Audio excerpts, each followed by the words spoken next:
Então, pessoal, dando uma introdução a algumas ideias gerais da química que a gente vai estudar bastante no curso, vamos tentar fazer aqui nessa aula inicial um apanhado histórico do que a gente vai ver no decorrer e tentar já dar algumas definições que nós vamos utilizar durante todo o semestre, certo?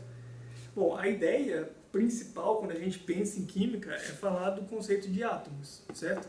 E aí, se a gente for pensar pela lógica a existência dos átomos, faz muito sentido quando a gente pensa com a cabeça dos atomistas gregos, lá dos filósofos pré-socráticos de muito tempo atrás, de 5 séculos antes de Cristo, que começaram a falar sobre isso. Isso tem registrado para nós, porque nós temos muito da cultura ocidental aqui no nosso país, por conta da nossa raiz ibérica. Mas os conceitos da ideia do atomismo, da indivisibilidade infinita da matéria, isso aí também existe na cultura oriental. Não é uma coisa exclusiva da cultura ocidental. Mas como para nós, tradicionalmente, foi o que chegou aqui, é o que a gente utiliza normalmente. Certo? Bom, só vamos pensar qual que é a lógica disso. Eu coloquei aqui como exemplo o Demócrito, que é o materialista grego mais proeminente, talvez, para nós, especialmente na área da química, que viveu lá entre 460 e 370 a.C. A pergunta que ele respondeu na construção filosófica dele é a seguinte: de modo bem grosso falando, a pergunta seria: o que aconteceria se a gente pudesse dividir a matéria até o limite? Certo? Se a gente pudesse dividir infinitamente a matéria, então daí nós poderíamos dizer que ela não teria uma consistência. É lógico da gente pensar que vai chegar num ponto que vai ser impossível de se dividir mais, certo? E a gente pode pensar nisso como uma consequência matemática. Uma pergunta que vocês já ouviram eu fazer, que eu gosto sempre de fazer, é: quantos números existem entre quaisquer dois números? Quaisquer dois números que vocês pensarem, entre esses dois números vão existir infinitos números, correto? Só que isso não pode ser assim na natureza. Porque se eu tivesse possibilidade de divisão infinita, necessariamente eu nunca conseguiria sair de um nível que seja ele de energia, de tempo, de matéria ou qualquer coisa que fosse, e chegar no nível seguinte. Porque para isso eu teria que dividir infinitas vezes. É a mesma lógica que a gente fala de se eu quiser sair daqui e chegar até a câmera, e até a Jaque que está atrás da câmera aqui, primeiro eu tenho que andar a metade do caminho, depois a metade da metade, depois a metade da metade da metade, e assim sucessivamente. Eu sei que eu chego lá, eu sei que se eu der 3, 4 passos eu bato lá. Só que por essa construção filosófica, mental, melhor dizendo, que a gente está fazendo, se eu puder dividir o espaço infinitas vezes, eu nunca vou atingir. É o conceito de assíntota, que lá no cálculo vocês vão aprender, vocês vão estudar bastante, vai utilizar bastante na questão dos limites. A natureza não pode ser assintótica, ela tem que ser necessariamente discreta ou quantizada. E essa ideia que vocês vão estudar bastante da mecânica quântica lá na frente, é o que Demócrito trouxe para dentro da matéria. Obviamente que nos falava de mecânica quântica lá nessa época, é lógico. Mas a ideia, a base do conceito é exatamente o mesmo. Então, se a gente pensar que a matéria não pode ser infinitamente dividida, então vai chegar um ponto que nós teremos a unidade fundamental da matéria. E essa unidade fundamental da matéria foi denominada pelos gregos de átomos, que significa literalmente não divisível. O prefixo a tem o sentido de negação e tomo é divisão. Tomos, não é da época de vocês de estudar em enciclopédias, mas aquelas enciclopédias enormes de livros vinham em tomos, né? Cada tomo era uma divisão daquela coleção. E é a mesma origem dessa palavra. Então, átomo significa literalmente não divisível. E, obviamente, também é lógico da gente pensar que o átomo que foi pensado por Demócrito e pelos materialistas gregos é totalmente diferente da realidade. E totalmente diferente do entendimento que nós temos hoje. Mas ainda assim tem bastante coisa interessante para a gente pensar. Bom, a resposta que foi dada, então, para aquela pergunta inicial é a seguinte: no universo há apenas átomos e o vazio, certo? Sendo o átomo a matéria e o vazio o vácuo. E os átomos, eles são, na ideia, na visão grega, eles são em poucos números, em números eles são muito grandes, no pensamento é infinito, mas em poucos tipos, que são os elementos fundamentais. No caso dos materialistas, dos primórdios do materialismo, os elementos fundamentais eram 3, que é a água, o fogo e a terra, certo? E aí toda outra matéria, todos os outros compostos de massa que ocupam o volume, ou seja, a própria definição de matéria que existem, são combinações em diferentes partes desses três elementos fundamentais. O desenvolvimento filosófico adicionou o ar também aqui no meio, mas originalmente a gente pode falar na terra, no ar, na terra, no fogo e na água, certo? E o que é mais interessante que foi pensado lá pelos filósofos gregos é a relação entre estrutura e propriedade, que é o coração da química, do que a gente chama de química dos materiais hoje, que é exatamente olhar para a estrutura microscópica de um determinado corpo ou composto e aí com isso entender a propriedade macroscópica daquele material.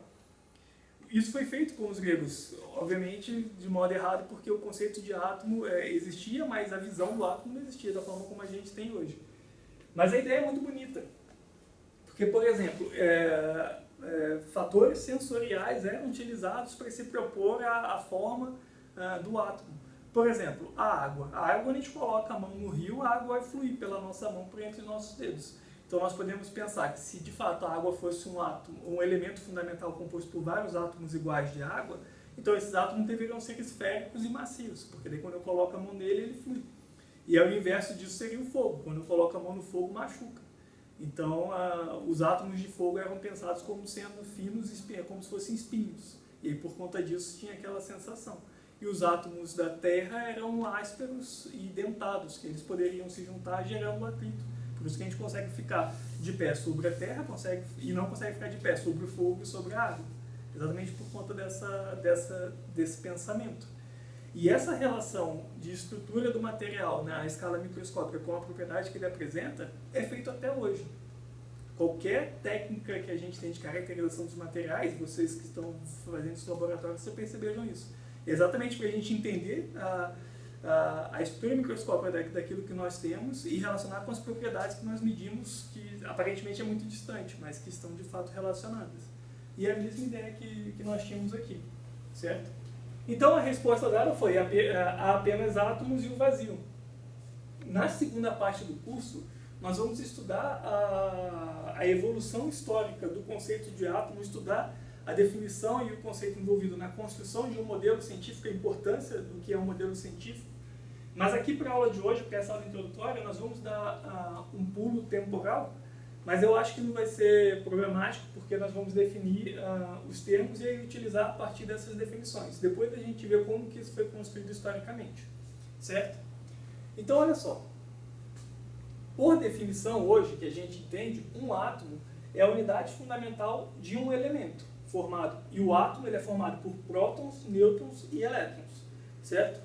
Depois a gente vai explicar também o que são esses componentes aqui, que são partículas subatômicas, ou seja, o átomo ele não é indivisível, ele pode ser dividido em partículas ainda menores, mas o nome ficou por conta por questão histórica.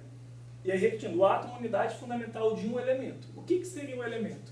Um elemento ele é um conjunto de átomos com o mesmo número de prótons no núcleo. Depois a gente vai definir também o que é o núcleo, certo? Portanto, a gente chega à conclusão de que o número de prótons que um determinado átomo possui define o elemento, define a qual elemento ele pertence, certo? Portanto, obviamente, nós podemos pensar que isso é extremamente importante. Então, o número de prótons é o que a gente chama de número atômico representado pela letra Z maiúscula. E é esse cara aqui, é esse número que define o elemento químico. E o elemento, conjunto de átomos com o mesmo número atômico, portanto. Certo? Por exemplo, a gente pode falar no elemento químico oxigênio. O que seria isso? São todos os átomos que possuem um determinado número de prótons no seu núcleo. No caso do oxigênio, são 8 prótons, correto? O número atômico do oxigênio, portanto, igual a 8. O que significa esse número atômico? Significa que ele tem 8 prótons no núcleo, certo? E só para quem nunca estudou isso, o que seria o núcleo? O átomo, ele ocupa um espaço, vamos supor, ele ocupa um espaço X qualquer, certo? Só que a maior parte desse espaço, que a gente considera como sendo o volume atômico, é espaço vazio. E é onde estão dispersos os elétrons. Mais para frente a gente vai entender como que os elétrons estão dispostos ao redor de uma pequena parte do átomo que a gente chama de núcleo. E nessa pequena parte estão concentrados os prótons de carga positiva, que a gente vai falar depois, e os nêutrons, que não possuem carga, certo? Então a maior parte do átomo é espaço vazio, com os elétrons dispersos, e um centro, um núcleo onde estão concentrados os prótons e os nêutrons. Mas, como eu falei, mais para frente a gente vai ver detalhadamente como que se dá essa ordenação dessas partículas dentro do átomo. É importante falar que muito do que a gente vai estudar nessa primeira parte do curso foi desenvolvido historicamente antes da gente entender como é de fato o átomo. Nós vamos ver a evolução histórica dos modelos atômicos, mas o que foi descrito e o que nós vamos estudar nessa primeira parte, o átomo ele era pensado de uma forma tão simples quanto que nós estamos falando aqui mesmo. Não se tinha nada, nenhuma informação com relação à estrutura interna do átomo. E a gente vai ver que não é necessário isso. A gente não precisa dar complexidade para explicar algo que tem uma simplicidade intrínseca já àquele determinado assunto. Então, é o que a gente vai ver. Bom, eu estou falando aqui que um elemento ele é um conjunto de átomos com o mesmo número de prótons. Certo? Eu não estou falando que o elemento é um conjunto de átomos iguais em si. Por que eu estou chamando a atenção nisso? Porque eu posso ter uma situação em que eu tenho o mesmo elemento com átomos diferentes. Certo? Os elementos, o que caracteriza o elemento é apenas o número de prótons. Porém, ele pode ter número de nêutrons diferentes. Está aqui em cima. Pode ter número de nêutrons diferente. Porém, se ele tiver o mesmo número de prótons, continua sendo o mesmo elemento. Esse conjunto de átomos que possui o mesmo número de prótons, porém número de nêutrons diferente, é o que nós chamamos de isótopos. E por que eu estou falando de nêutrons e não de elétrons? Mais para frente também a gente vai entender isso mais a fundo. Mas rapidamente falando, como eu falei, o que está no núcleo são prótons e nêutrons. O elétron está ao redor do núcleo, certo? E o elétron pode sair e entrar com uma bem maior facilidade, bem menos energia necessária para tirar ou colocar um elétron no átomo, certo? Então, assim, o núcleo é o que caracteriza de fato o átomo. E a maior parte do átomo, da massa do átomo está no núcleo. E a maior parte mesmo, cada próton ele é coisa de mais de 1000 vezes pesado do que cada elétron, certo? Então, a maior parte da massa está no núcleo, por isso que a gente fala que os isótopos nós estamos falando com átomos com o mesmo número de prótons, porém com o número de nêutrons diferentes, certo? Então, essa aqui é a lógica envolvida no conceito de isótopo. Se eu tenho o mesmo número de prótons, eu tenho o mesmo elemento.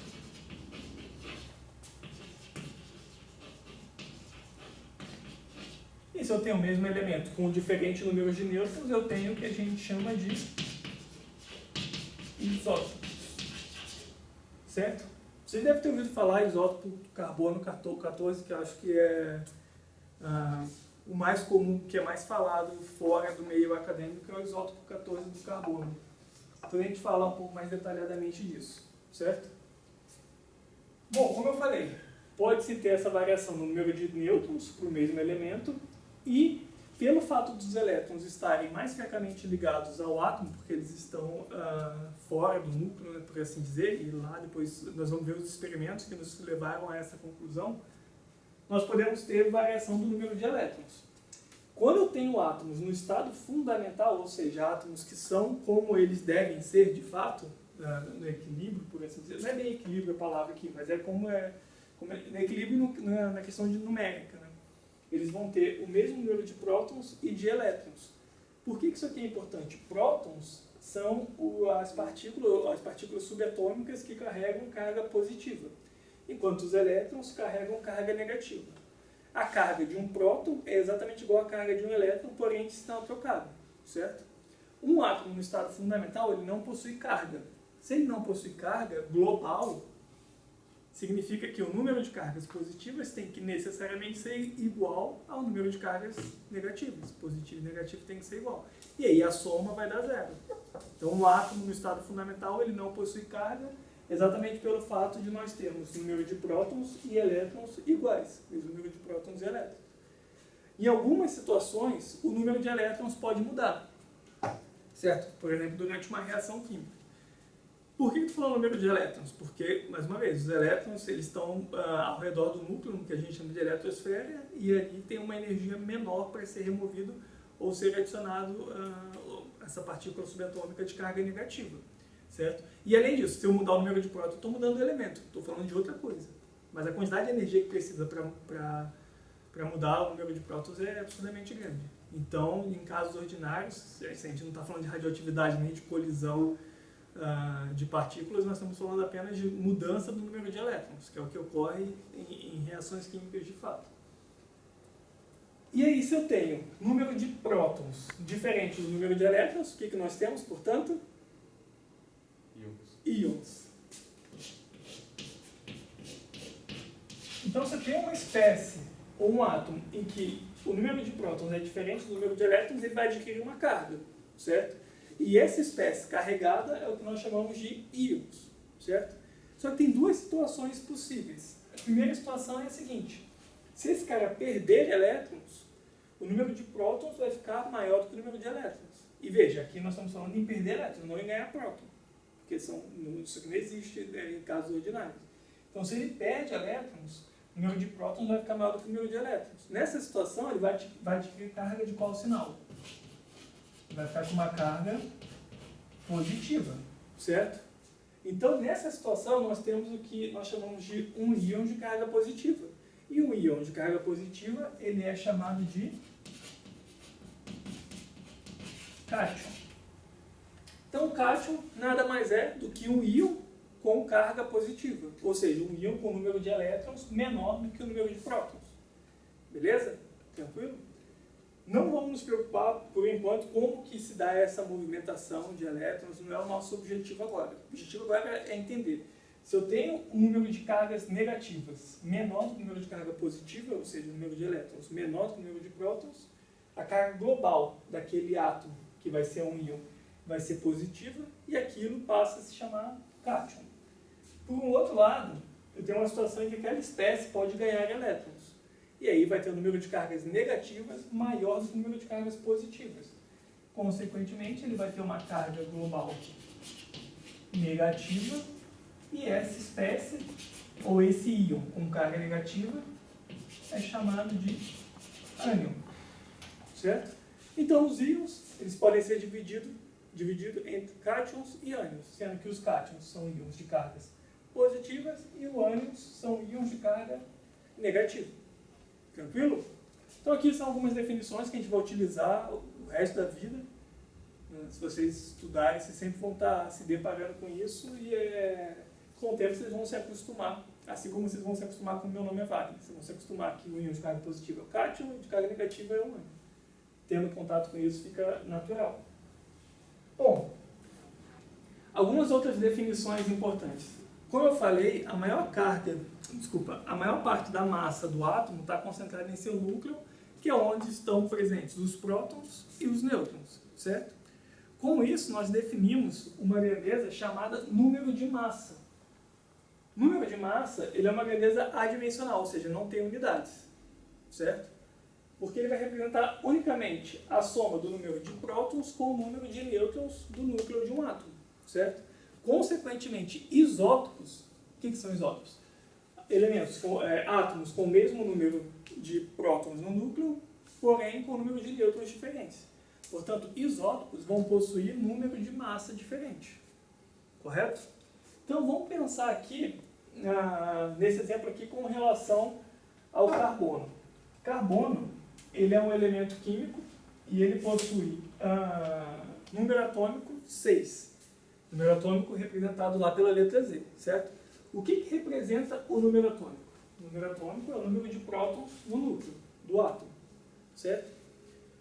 O carbono, ele ocorre naturalmente, e dizer que ocorre naturalmente porque na natureza é assim, não é produzido artificialmente, na forma de 4 isótopos. Eles não são igualmente distribuídos na natureza, proporcional, por exemplo, o que eu estou dizendo que não é 25% de cada.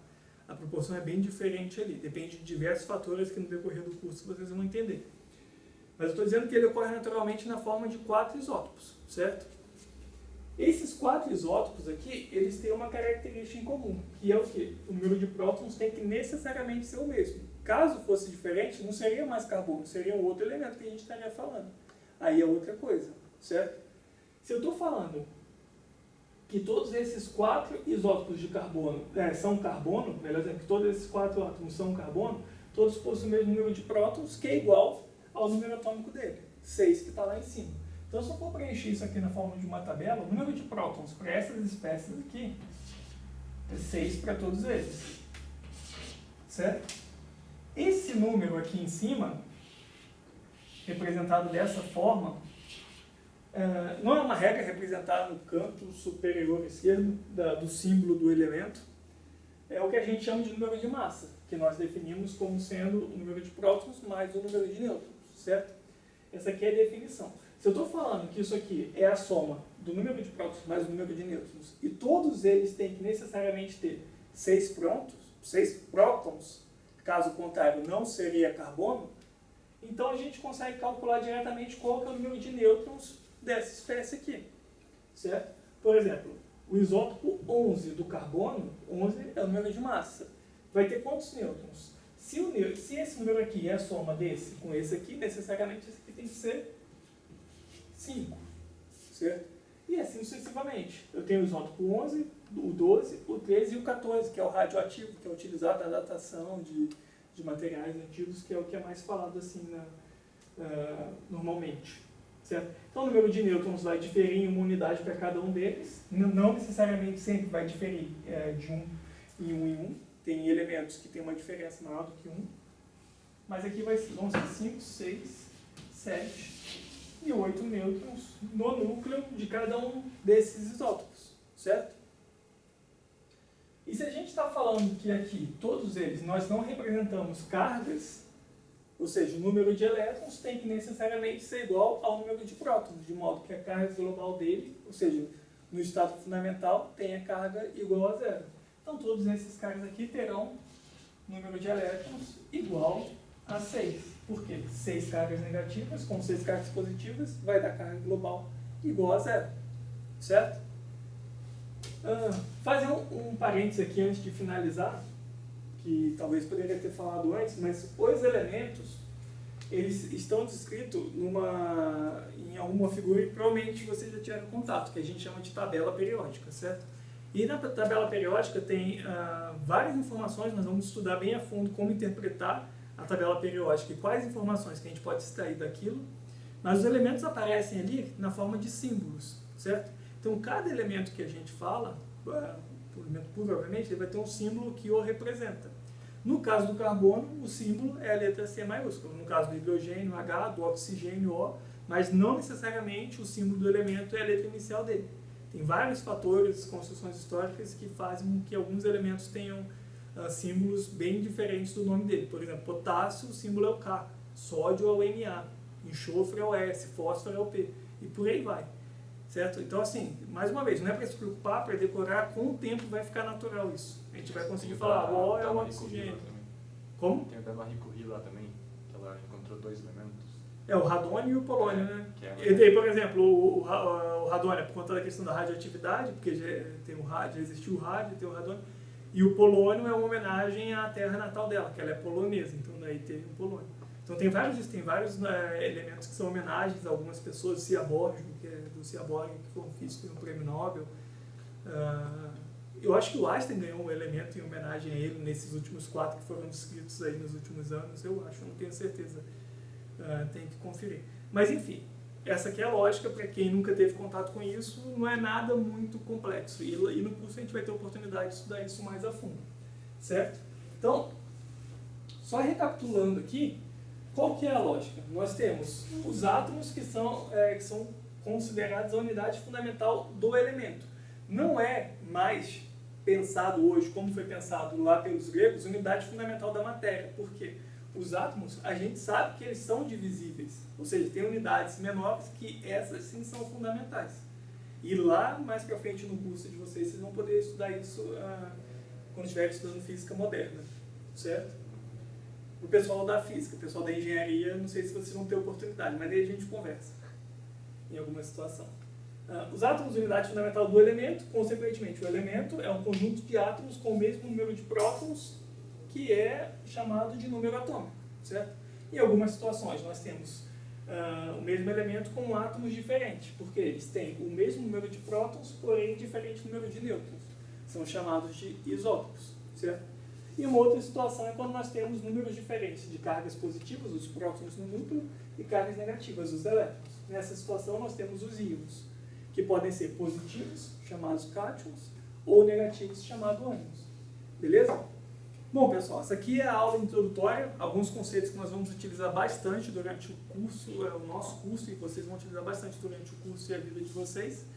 E aí na próxima aula a gente continua entrando mais a fundo em alguns pontos importantes para a gente continuar avançando, beleza?